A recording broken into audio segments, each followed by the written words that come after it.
está ouvindo esse louvor maravilhoso com a nossa querida Aline Barros. E agora nós estamos também aí ao vivo no nosso site, site TV Rema, para ministrar a palavra de Deus. E você também, ouvinte da Onda Minas, agora nós estamos, já convidei vocês, a estar abrindo sua Bíblia em Mateus capítulo 7. Mas antes de nós lermos o capítulo 7, eu quero ler também uma mensagem. Eu quero ler aqui no capítulo 4, o início do ministério de Jesus Cristo. Capítulo 4, então só você atrasar um pouquinho na sua Bíblia, folhear algumas folhas um pouco para trás, você vai encontrar Mateus capítulo 4, versículo 12, que diz assim: quando Jesus ouviu que João tinha sido preso, voltou para a Galiléia. Quando Jesus ouviu que João tinha sido preso, voltou para a Galiléia, saiu de Nazaré, foi viver em Cafarnaum, que ficava junto ao mar, na região de Zebulon, Neftali, para cumprir o que fora dito pelo profeta Isaías: terra de Zebulon, terra de Naftali, caminho do mar, além do Jordão, Galiléia dos gentios. O povo que vivia em trevas viu uma grande luz, e sobre os que viviam na sombra da morte falou uma luz. Amém. Nós temos aqui, irmãos, esse texto tão importante, mais um versículo, olha, versículo 11. Daí em diante Jesus começou a pregar. Arrependam-se, pois o reino dos céus está próximo. O que eu quero conversar e falar com vocês hoje durante essa ministração é sobre os propósitos do Senhor Jesus Cristo. Primeiramente, o grande propósito de Jesus Cristo é a ministração da palavra. Vocês viram ali que eu li no capítulo 4, a partir do versículo de número 12, Jesus começou o seu ministério nessa região aqui, tão abençoada, Nós estamos aqui com o probleminha no nosso microfone, Jesus começou esse trabalho tão abençoado, direcionando, fazendo ali a palavra de Deus, cumprindo o Evangelho, a vontade. Nosso microfone está falhando um pouquinho aqui, vamos dar uma reorganizada aqui, agora sim. Então Jesus, ele deu início ali no seu ministério, curando, sarando, libertando, restaurando, trazendo vida para as pessoas, tirando as pessoas da região das trevas. O que é isso? Região de sofrimento, de doenças, de enfermidades. Então esse até hoje é o propósito de Jesus. E ele passou esse propósito, depois que ele foi morto na cruz, ele passou esse propósito para a sua igreja: continuar o seu evangelho, continuar sua palavra, pregando o evangelho, curar as pessoas, sarar os enfermos e pregar arrependimento. E hoje o que eu quero falar é sobre esse arrependimento. Sabia que existe a grande multidão de pessoas em todo o mundo andando longe dos caminhos e dos propósitos de Deus, por não talvez observar na palavra de Deus. E ele diz aqui, como nós vemos aqui no capítulo 4, no último versículo que nós lemos, que ele pregava o arrependimento. O que é arrependimento? Arrependimento é quando a pessoa se encontra cometendo uma coisa, algo que não agrada a Deus, reconhece o seu erro, reconhece a sua falha, arrepende e pega novamente a direção e a vontade de Deus. Isso é muito importante, o arrependimento. Aí, irmãos, já no final dessa ministração, no capítulo 7, Jesus ali começa a pregar e curar as pessoas, e a multidão começa a aproximar de Jesus, a multidão começa a chegar perto dele, a multidão começa, ele estava curando os enfermos, sarando os doentes, que esse é o propósito da igreja, o propósito dele: libertar os cativos, libertar as pessoas dos vícios, libertar as pessoas das drogas, libertar as pessoas do cativeiro. Esse é o propósito de Jesus. Esse é o propósito dele. E se você talvez encontra em alguma dessa situação, os braços de Jesus estão abertos para acolher, para te ajudar e para libertar a tua vida. Os braços dele estão abertos para te ajudar, a mão dele está estendida para tocar em você. E então, quando Jesus começou a fazer todas essas obras, o povo começou a reunir, o povo começou a ir para onde ele estava, a multidão começou a ir onde ele estava. E quando a multidão está lá, no capítulo 5, por exemplo, conta que ele começa a ensiná-los. É conhecido como o Sermão do Monte, ou alguns dizem as bem-aventuranças. Mas todas aquelas bem-aventuranças, se vocês já leram, ou se não leram, tem a oportunidade, eu gostaria de convidar você a ler elas, as bem-aventuranças listradas no Mateus capítulo 5. Elas, se vocês notar, elas são todas as bem-aventuranças, elas são diante das nossas atitudes. O homem ali é condicional, diante das condições as práticas nossas. O amor, eu tenho pregado isso em vários lugares, o amor de Jesus é incondicional. Ele nos ama do jeito que nós somos, mas as bênçãos dele são condicional, né? Quando nós tomamos atitude diante dele. E no capítulo 7, que eu queria falar com vocês, nós encontramos aqui uma palavra muito importante. No capítulo 7, Jesus Cristo dizendo aqui para todas as pessoas, né? Versículo, por exemplo, versículo 13 está aqui, ó. Olha o que Jesus diz. Também entrem, dizendo Jesus, entrem pela porta estreita, porque largo e espaçoso é o caminho que leva à perdição. São muitos que encontram nele. Como é estreita a porta e apertado o caminho que leva para o céu, são poucos que encontram nela. Então nós vamos agora, quero falar com você sobre isso. Que caminho você tem andado? Você tem, hoje, aqui quem diz é Jesus. Mateus capítulo 7, verso 13. Não é criação minha isso aqui. Não é invenção minha, eu, irmãos. Tenho responsabilidade de pregar o que já está escrito na Bíblia. Não tenho condições, e ninguém tem condições de inventar coisas novas, novas doutrinas, novos ensinamentos. Isso aqui está aqui há quase 2000 anos atrás. Essas palavras foram ditas há quase 2000 anos atrás e viverão e estarão na terra durante todo o tempo em que o povo de Deus e Jesus permitir a sua igreja aqui. Então Jesus aqui está dando um conselho. Eu quero passar esse conselho de Jesus, quero tornar esse conselho de Jesus conhecido de todos os ouvintes hoje. Mateus capítulo 7, verso 13. Entrai pela porta estreita, porque largo e espaçoso é o caminho que conduz à perdição. São muitos que encontram nele. Porta estreita. O que quer dizer porta estreita? Sabe o que quer dizer porta estreita? É que a vida na presença de Deus com Jesus Cristo é uma vida, é igual o apóstolo Paulo diz, tudo me é lícito. Irmãos, não é porque eu estou aqui, eu sou crente, é que as pessoas me proíbem de fazer as coisas. Sabe por que eu deixo fazer as coisas que Deus não quer? Não é porque ninguém me proibiu, não. É porque eu gosto de agradar a Deus.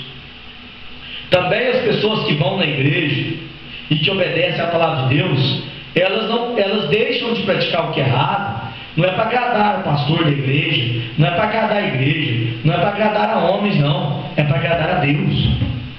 É uma questão espiritual, é uma questão de salvação, é uma questão de vida eterna.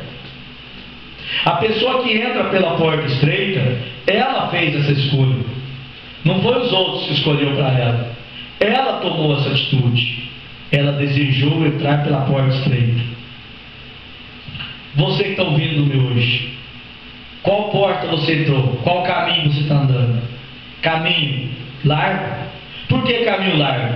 Tudo pode fazer. Tudo é permitido. Pecar, por exemplo, mentir, falar mal dos outros, adulterar, prostituir, ser idólatra, né?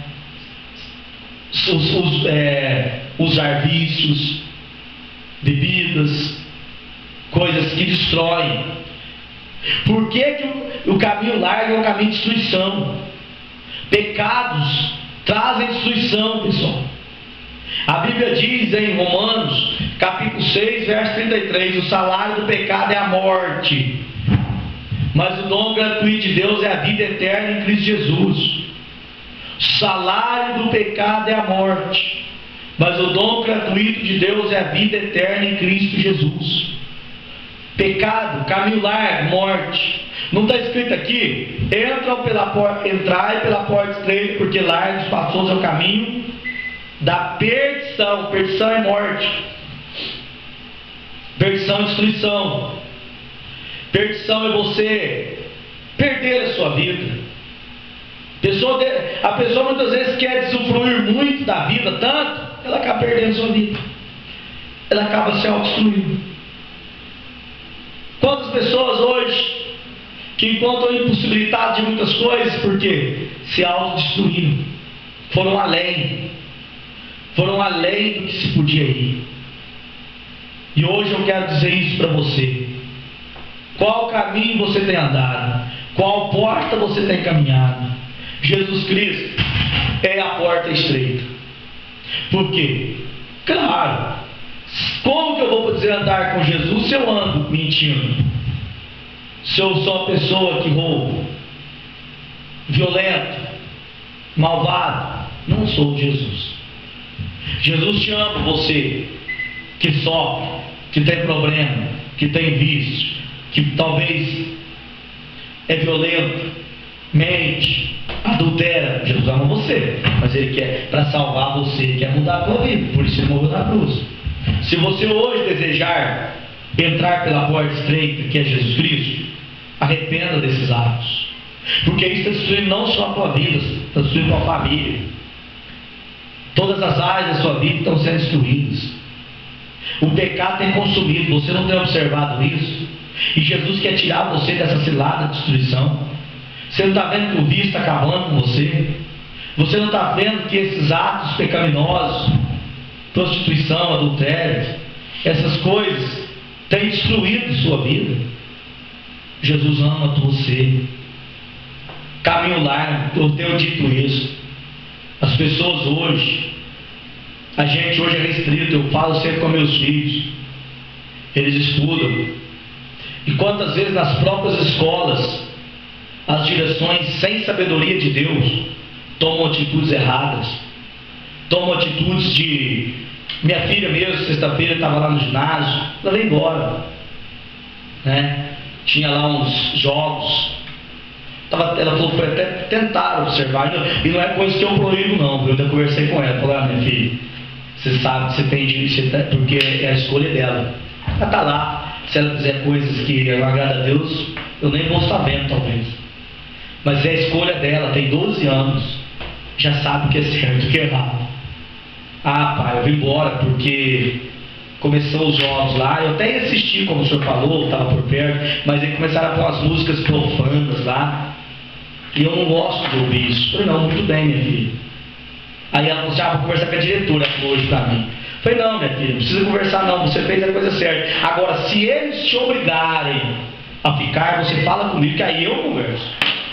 Eu gosto muito dos diretores lá do ginásio, da Lucélia, do pessoal todo lá, mas como se a gente está nesse mundo para fazer o que agrada a Deus, não o que agrada os homens, né? Eu nem estava pensando nisso, decidi falar isso aqui agora, e sou responsável por tudo aquilo que eu digo. Todo mundo me conhece, estou indo um exemplo, né? Qualquer pessoa que quiser me procurar e tirar alguma dúvida, pode procurar. Eu moro na rua São Paulo, no 577. Estou lá na igreja daqui a pouquinho, certo? Estou aí na cidade, né? Pregando o Evangelho de Deus. Ninguém é obrigado a me ouvir, mas eu tenho a responsabilidade de pregar o Evangelho de Deus.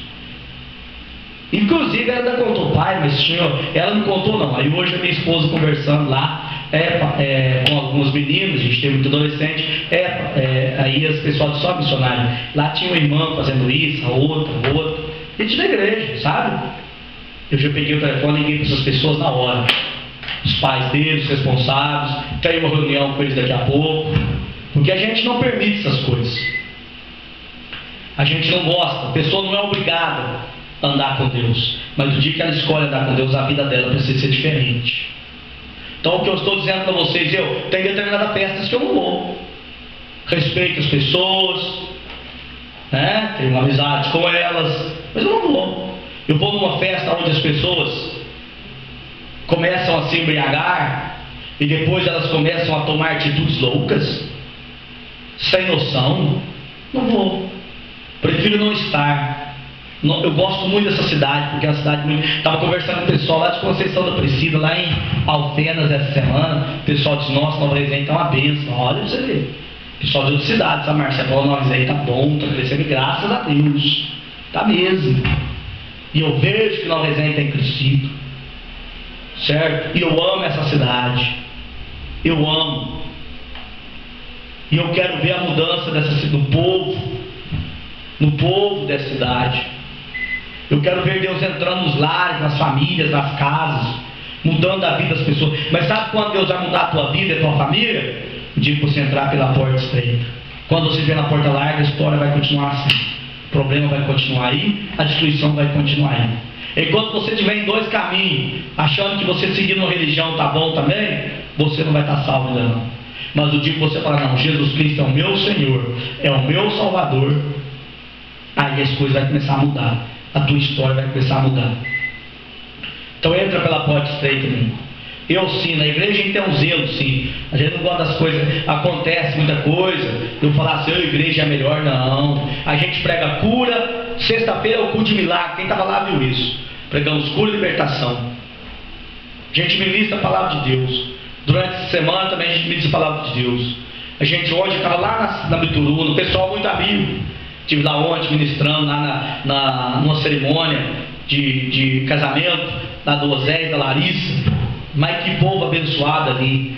Pessoal lá do São João Cruz, né, os filhos dele, Luiz João Cruz, a família inteira. Olha que carinho que eu tive ele ontem, no meio daquelas famílias. Não são da igreja, mas nos recebem com carinho. Porque é uma palavra sabe, assim como o pessoal de palavra dura seu casamento, o pessoal vê, olha, isso mesmo. Tem muita gente que gosta de ouvir coisa boa, meus irmãos. Tem muita gente que gosta de ouvir coisa bacana. Palavra de Deus, é justiça. Agora nós estamos vendo o mundo, pessoas fazem festa hoje para arrecadar dinheiro e taca bebida nas pessoas, taca droga, taca o álcool, certo? Cerveja. Vocês têm que saber que todas essas promoções de festas que envolvem bebida não vêm de Deus. Não vem de Deus. Podem talvez, olha, eu te desafio mais ainda. Talvez porque eu estou dizendo isso, alguma pessoa pode tentar privar, questionar, falar ou cortar. A minha boca nunca vai calar. Sempre Deus abrirá uma porta. Eu estou dizendo aqui, se Deus fecha uma porta, Ele abre 10. Eu conheço o Deus que eu estou dizendo, e eu estou desafiando você hoje. Entra pela porta estreita, porque largo, espaçoso é o caminho que conduz à perdição. Jesus quer salvar você. Vamos orar? Vamos orar para Jesus nos salvar, entrar pela porta estreita. Talvez quantas coisas erradas você tem feito, quanta prática errada você tem feito, mas hoje você vai decidir, não, eu preciso realmente mudar a minha vida, mudar a minha história. Senhor, meu Deus amado, querido Pai, nós estamos diante da Tua presença, encerrando essa programação, mas eu não poderia encerrar sem orar para todos esses ouvintes, pessoas, ó Deus, que estão aí vivendo, ó Deus, e precisando de um milagre, precisando de uma cura, de uma libertação, de uma restauração, de uma transformação em suas vidas. Senhor, visita essas pessoas aonde eles estiverem. Quantas pessoas que talvez estão enfermas, em leitos de enfermidade, sofrendo um problema, sofrendo uma dificuldade. O Senhor é o Deus da cura. O Senhor mesmo diz em Êxodo, capítulo 15, verso 36, eu sou Deus que vos sara. Deus sara esse povo, sara essa nação, sara essa terra e transforma essas vidas. Eu peço, meu Pai, que a Tua paz, que a Tua alegria e que o Teu amor esteja sobre todos os lares, todas as casas e todas as famílias. Senhor, também, Deus, eu peço sobre todas essas pessoas que estão ouvindo. Peço, por exemplo, lá para o filho Marcos, filho do nosso querido irmão Pedrinho, que vai estar viajando. Abençoa a viagem dele. Todos os demais, talvez, que estão em leitos de enfermidade, pessoas que estão internadas, eu peço a cura e a libertação de todos. Eu profetizo a vitória do Senhor Jesus na sua casa, na sua família, em nome de Jesus. Amém. Amém, irmãos. Deus abençoe a todos. Fiquem todos na paz do Senhor e Salvador Jesus Cristo.